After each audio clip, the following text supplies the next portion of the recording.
आज आम्ही दोघेजण अशा आदर्श गावाला भेट देणार आहोत. त्या गावातील लोकांनी पावसाच्या पाण्याचा एक एक थेंब जमिनीत जिरून त्यातून गावाची आर्थिक समृद्धी साधली.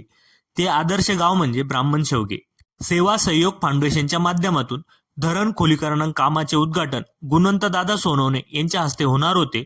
त्यामुळे पर्यावरणप्रेमी सोमनाथ माळी यांच्या आग्रहाच्या आमंत्रणाला मान ठेवून आम्ही येथे उपस्थित राहिलो. गुणवंत दादांच्या आग्रहाखातर आमचे आदर्श शिक्षक रामेश्वर यांच्या हस्ते नारळ फोडून कामाचे उद्घाटन झाले. त्यानंतर दादांनी मनोगत व्यक्त केले. मीही माझ्या गावात सुरू असलेल्या उपक्रमाबाबत सर्वांना माहिती दिली आणि सर्वांना शिवापूरला भेट देण्याचे आमंत्रणही दिले. त्यानंतर सेवा सहयोग फाउंडेशनच्या मार्फत गावात राबवलेले जाणारे विविध उपक्रम जवळून बघितले. फळबाग लागवडीसाठी संस्थेने भरघोस मदत केली आहे. तसेच गरजू महिलांना मोफत शेळ्या सुद्धा त्यांनी वाटप केले आहे. ब्राह्मण शेवगेचे आदर्श सरपंच रत्नाकर पाटील यांच्या घरी मनमुराद लिंबू पाणी पिण्याचा आनंद घेतला. त्यानंतर एका शेतकऱ्याच्या शेतात भेट दिली, जेथे त्यांनी शेतालगतच्या नाल्याचे पाणी अडून पाणी संवर्धनाचा उत्तम नमुना उभा केलाय.